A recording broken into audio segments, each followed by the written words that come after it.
يا أيها الناس اعبدوا ربكم الذي خلقكم والذين من قبلكم لعلكم تتقون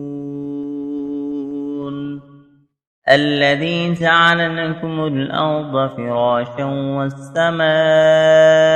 بناء وأنزل من السماء ماء فأخرج به من الثمرات رزقا لكم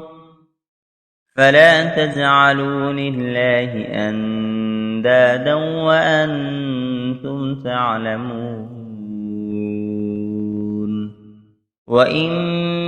كنتم في ريب مما نزلنا على عبدنا فأتوا بسورة من مثله وادعوا شهداءكم من دون الله إن كنتم صادقين فإن لم تفعلوا ولن تفعلوا فاتقوا النار التي وقودها الناس والحجارة أعدت للكافرين وبشر الذين آمنوا وعملوا الصالحات أن لهم جنات تجري من تحتها الأنهار كلما رزقوا منها من ثمرة رزقا قالوا هذا الذي رزقنا من قبل وأتوا به متشابها ولهم فيها أزواج مطهرة وهم فيها خالدون إن الله لا يستحيي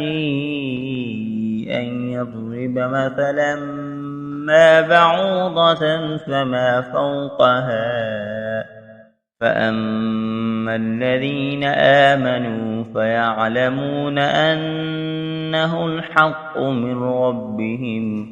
وأما الذين كفروا فيقولون ماذا أراد الله بهذا مثلا يضل به كثيرا ويهدي به كثيرا وما يضل به إلا الفاسقين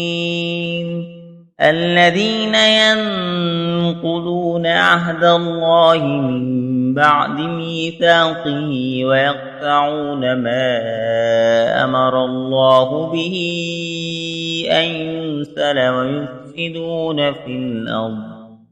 أولئك هم الخاسرون